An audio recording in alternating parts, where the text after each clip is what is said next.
2032 భూమికి పెనుముప్పు. అనంత విశ్వంలో అనేక ఉల్కలు, అనేక తోకచుక్కలు. వీటి వల్లే ఎన్నో ప్రళయాలు, భూమి అంతమైపోతుంది. కలియుగం నాశనం కాబోతుందని ఇప్పటి వరకు ఎన్నో పుకార్లు వింటూ వస్తున్నాం. అవన్నీ పుకార్లుగానో తప్పిన ప్రమాదాలుగానో మిగిలాయి. కానీ ఇప్పుడు నాసా సైంటిస్టులు చెప్పిన పెనుముప్పు రాబోతుందని చెప్తున్నారు. ఒకప్పుడు భూమిపై డైనోసార్లు అంతరించడానికి కూడా గ్రహశకలమే కారణమని శాస్త్రీయ పరిశోధనలు స్పష్టం చేశాయి. ఇప్పుడు మరోసారి అలాంటి పెనుముప్పు రాబోతుందని నాసా హెచ్చరిస్తుంది. ఓ భారీ గ్రహశకలం భూమిని ఢీకొట్టేందుకు వాయువేగంతో దూసుకొస్తోందని చెప్తుంది. ఆ గ్రహశకలం ఎప్పుడు వచ్చేది కూడా డేట్ తో సహా చెప్తున్నారు శాస్త్రవేత్తలు. 2024 YR4 గ్రహశకలం అంతరిక్షంలో భూమి వైపు దూసుకొస్తుంది. వెడల్పు 100 మీటర్లు. ఇది 2032 డిసెంబర్లో ఇండియాతో పాటు మరో 9 దేశాలను ఢీకొట్టే ఛాన్స్ ఉందని నాసా అలర్ట్ చేసింది. గ్రహానికి దగ్గరగా వచ్చిన సమయంలో గంటకు 38,000 కిలోమీటర్ల స్పీడ్తో 2024 YR4 ప్రయాణిస్తోందని అంచనా వేస్తున్నారు. భూమిని తాకితే అణుబాంబు కంటే 500 రెట్లు విధ్వంసం సృష్టిస్తుందని చెబుతున్నారు. డిసెంబర్ 2032లో ఈ గ్రహశకలం భూమిని తాకే అవకాశం ఉందని నాసా అంచనా వేస్తోంది. దాదాపుగా 4.6 బిలియన్ ఏళ్ల క్రితం ప్రారంభం సౌర కుటుంబ నిర్మాణం నుంచి ఈ గ్రహశకలాలు ఏర్పడ్డాయి. కొన్ని సందర్భాల్లో ఇవి భూమి వైపుగా దూసుకు వస్తూ ఉంటాయి. ఈ గ్రహశకలాలు కుజ, గురు గ్రహాల మధ్యలోని అపెండ్రాయిడ్ బెల్ట్ అంటూ ఉంటాయి. కానీ గులకరాల సైజు నుంచి 100 కిలోమీటర్ల వ్యాసం కలిగిన గ్రహశకలాలు ఉంటాయి. గ్రహశకలం పడ్డ 50 కిలోమీటర్ల సరౌండింగ్ లో ఉన్న ప్రతిదీ కాలి బూడిదైపోతుంది. ఇది భూమిని తాకితే సుమారు 8 మిలియన్ల టన్నుల TNT పవర్ విడుదలవుతుంది. ఒక TNT అంటే 4.184 గిగాజౌల్స్ పవర్ రిలీజ్ అవుతుంది. అయితే తాజా రిపోర్టు ప్రకారం ఆ గ్రహశకలం భూమిని సహజ ఉపగ్రహమైన చంద్రుడికి కూడా ఢీకొనే అవకాశం ఉందని శాస్త్రవేత్తలు అంటున్నారు. అయితే అది భూమిని ఢీకొనే అవకాశం చాలా తక్కువ అని పేర్కొంటున్నారు. భూమిని ఢీకొనే ఛాన్స్ 2.3% ఉందని, అది కూడా సరిగ్గా 2032 డిసెంబర్ 22వ తేదీన జరగొచ్చని నాసా అంచనా వేస్తుంది.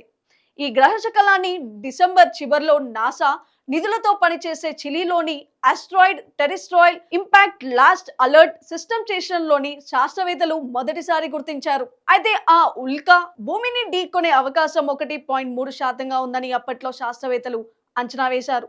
కానీ ఒక వారం వ్యవధిలోనే ఢీకొనే అవకాశం దాదాపు రెట్టింపు అయి 2.3%కి పెరిగిందని చెప్పుకొచ్చారు. అదే ఉల్క చంద్రుడిని కూడా ఢీకొనే అవకాశం 0.3%గా ఉందట. ఒకవేళ నిజంగానే ఆ ఉల్క చంద్రుడిని ఢీకొంటే హిరోషిమాపై పడిన అణుబాంబు విధ్వంసం కంటే భయంకరంగా ఉంటుందట. 340 అణుబాంబులు ఒకేసారి చంద్రుడిపై పడితే ఎలా ఉంటుందో అంతటి విధ్వంసం ఉంటుందని కూడా సైంటిస్టులు చెప్తున్నారు.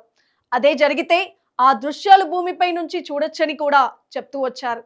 అంటే చంద్రుడిపై జరిగే ఆ విధ్వంసం భూమిపై ఉన్న మనకు కనిపించేంత పెద్దగా జరుగుతుందని చెప్తున్నారు. అయితే ఇప్పటికీ నాసా ఆ గ్రహశకల కక్షను పర్యవేక్షిస్తోంది. అది భూమిని ఢీకొనకుండా దారి డైవర్ట్ చేసే ప్రయత్నాలు చేస్తుంది. NASA James Webb space telescope కూడా మార్చి 2025లో ఆ గ్రహశకలాన్ని పరిశీలించి ఆ గ్రహశకలం పరిమాణాన్ని బాగా అంచనా వేస్తుంది. నాసా చెబుతున్న దాని ప్రకారం 2024 YR4 దీర్ఘ వృత్తాకార 4 సంవత్సరాల కక్షను అనుసరిస్తుంది.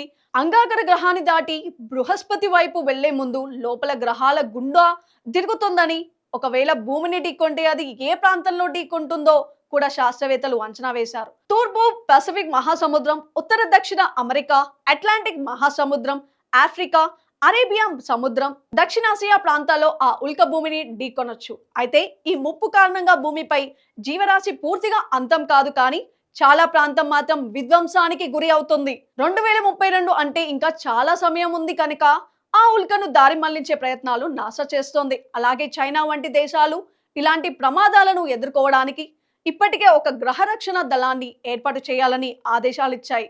2024 YR4 భూమిని ఢీకొనకుండా రూట్ మార్చడానికి చైనా విశ్వ ప్రయత్నాలు చేస్తోంది. అందుకోసం ఖగోళ శాస్త్రవేత్తలు రంగంలోకి దింపింది. ప్రస్తుతం ఈ ఆస్ట్రాయిడ్ 1000 కిలోమీటర్ల దూరంలో ఉంది. 2029లో అపోసిఫ్ అనే ఒక మరో గ్రహశకలం భూమిని ఢీకొట్టే అవకాశం ఉందని అంచనా వేశారు.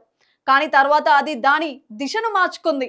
ఇప్పుడు అది భూమికి దగ్గరగా వెళ్తుందని, కానీ ఎయిర్కు క్రాష్ అవ్వద్దని సైంటిస్టులు చెప్తున్నారు. అయినప్పటికీ నాసాతో సహా ప్రపంచవ్యాప్తంగా ఉన్న శాస్త్రవేత్తలు దీనిపై నిఘా పెట్టారు. ఇప్పుడు 2024 YR4 కూడా నిశితంగా పరిశీలిస్తున్నారు.